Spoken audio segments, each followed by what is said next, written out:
This video opens the door to the world of three powerful Native American tribes: the Comanche, the Lords of the Plains, the Iroquois Confederacy Masters of Warfare in the Northeast, and the Apache legendary guerrilla warriors of the Southwest. The story takes viewers through the power, conflict, and instinct for survival that forged their fearsome reputations and made both rival tribes and European colonizers wary of them. Told with drama yet deep respect for history, the video reveals a powerful and haunting journey into a past where American history was carved from courage and the will to endure. The name Comanche comes from a word in the Ute language meaning enemy, a reminder of how formidable they once were on the open plains. Their deeper roots trace back to the Shoshone people, who lived across the vast interior West before the Comanche branched off and began carving out a powerful identity of their own. They spoke a language from the Uto-Aztecan family, one of the great linguistic networks of North America, linking distant cultures through shared structure and sound. But language was only part of what defined them. Over time, the Comanche transformed from migrants into masters of the plains, people shaped by hard landscapes, constant movement, and the relentless demands of survival and warfare. To their rivals, the very word Comanche carried the weight of danger. To themselves, it spoke of pride, independence, and a life forever bound to the wind, the horse, and the horizon. The Comanche world changed forever when horses arrived through trade and contact with neighboring tribes. What began as a new animal on the plains soon became the center of their identity, a partner in survival, in hunting, and in war. From childhood, Comanche boys and girls learned to ride bareback, gripping the horse as naturally as breathing, moving with it as if rider and animal shared one heartbeat. On the open grasslands, speed meant life. With a bow in hand or a lance tucked beneath the arm, a Comanche warrior could guide a horse with only knees and balance, leaning to either side to fire arrows with deadly precision, sometimes disappearing completely behind the horse's body, only to rise again and strike with shocking accuracy. Horses turned buffalo hunting into a thunderous ballet across the plains. They also transformed warfare. Raids came fast and vanished even faster, leaving enemies stunned by how quickly the Comanche could appear and disappear into the horizon. To outsiders, their skill seemed almost supernatural, a fusion of instinct, training, and a deep understanding of the land beneath them. But for the Comanche, horsemanship was more than a tactic. It was pride. It was freedom. It was the measure of status, ability, and courage. A great warrior was never remembered alone. He was remembered with his horse, two spirits bound together by motion, wind, and the endless sky. Through horses, the Comanche became masters of the plains, their power defined not just by the battles they fought, but by the grace, control, and deadly precision that only true riders of the frontier could ever claim. The rise of Comanche power was written in speed, surprise, and relentless pressure.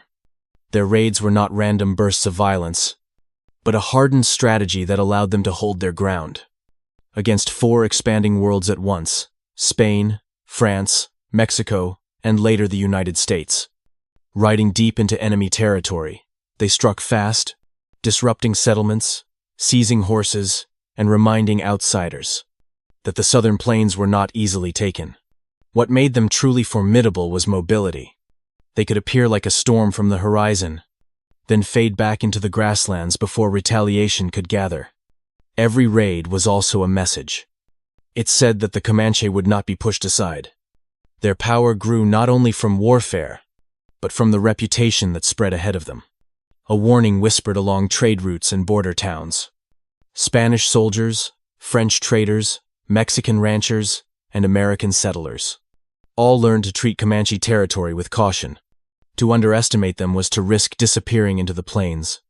Yet beneath the fear they inspired was a deeper truth about survival, sovereignty, and identity. The Comanche were defending a world built on horses, wind, and wide horizons, a world they intended to keep. Through these campaigns, their influence expanded, their name carried like thunder across the frontier, and their legend, fierce, proud, and unyielding, became one of the defining forces of the American West. Historical writings from soldiers, settlers, and rival tribes often describe harsh and frightening forms of punishment said to have been carried out by some Comanche warriors.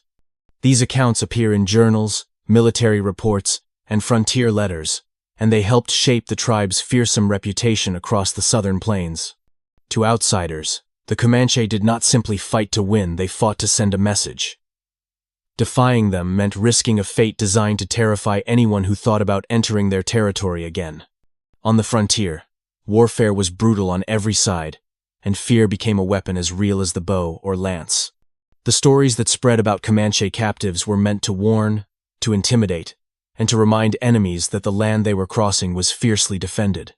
Their power rested not only in skill on horseback, but also in the psychological impact of these tales. At the same time, many of these accounts were recorded in moments of trauma and cultural conflict. Some were likely exaggerated, others colored by rumor or misunderstanding. Yet together, they created a legend, one in which the Comanche were seen as warriors who would go further than most to protect their people, their plains, and their way of life. Whether every detail was true or not, the stories endured, and through them, the Comanche became one of the most feared and unforgettable forces in the history of the American West. The Iroquois, or Haudenosaunee, the people of the Longhouse, formed one of the most remarkable political and military alliances in North American history. Known as the Six Nations, their confederacy united the Mohawk, Oneida, Onondaga, Cayuga, Seneca, and later the Tuscarora, under a shared system of governance, diplomacy, and collective defense. This unity gave them a strength few other nations possessed: the ability to act together, to negotiate as one voice, and when necessary, to wage war with coordination and purpose. From a young age, Haudenosaunee boys were trained to be skilled hunters and warriors. They learned to move silently through forests, to use the bow with precision, and to cultivate courage, endurance, and loyalty to their people. Warfare was not simply violence, it was a responsibility tied to honor, survival, and the protection of the Confederacy. Those who proved themselves capable could one day become respected war leaders or chiefs. Historical accounts also describe a harsh initiation prisoners sometimes faced, known among Europeans as running the gauntlet. Captives were made to pass between two lines of warriors who struck them with sticks or branches. A ritual meant to test resolve, to punish enemies, and to reinforce the severity of intertribal conflict. Though unsettling to outside observers, it reflected a world where warfare was deeply embedded in culture, identity, and the shifting balance of power across the Northeast. Yet the Iroquois were more than warriors. They were diplomats, philosophers, speakers of great councils, people whose political ideas, including unity, federal structure, and consensus decision-making, would later influence democratic thought in America. Their confederacy endured for centuries because it rested on discipline, shared purpose, and the belief that a strong people defend their land together, not as six nations divided, but as one longhouse stretching across the forests of the Northeast. During the Beaver Wars, the Iroquois Confederacy expanded its reach across the Northeast. Through strategy, alliances, and relentless military pressure, they defeated rival tribes and secured vital trade routes and hunting grounds. For a time, their influence stretched across a vast region of North America, a powerful reminder of how unity, discipline, and purpose could reshape the map of a continent. The Apache people lived across the rugged deserts and mountains of the American Southwest, a land of burning heat, sparse water, and endless open horizons. In this harsh country, they learned to read every rock, every canyon, every shadow of the land, turning the wilderness itself into an ally. From these conditions grew a unique style of warfare and survival. Apache warriors moved lightly and silently, striking with speed and precision before disappearing back into the hills. They traveled great distances on foot or horseback, guided by instinct, memory, and an intimate knowledge of the terrain. To their enemies, this was guerrilla warfare. To the Apache, it was simply the art of living free, protecting their homes, their families, and their way of life. In a world where endurance meant everything, their mobility, discipline, and connection to the land made them some of the most skilled and elusive fighters in North American history. Masters of a strategy shaped not in books or armies, but in the wind-carved deserts of the Southwest. The Apache were renowned across the Southwest for their extraordinary combat skill. They mastered the bow with a speed and precision that astonished their enemies, loosing arrows so quickly that one seemed to follow another in a seamless flow. Just as impressive was their movement, light, silent, and impossibly fast, appearing without warning, then fading back into the canyons and desert wind. Their strength lay not only in weapons, but in awareness, discipline, and a deep connection to the land. Apache warriors could read the terrain like a map drawn in memory, using every ridge, rock, and shadow to their advantage.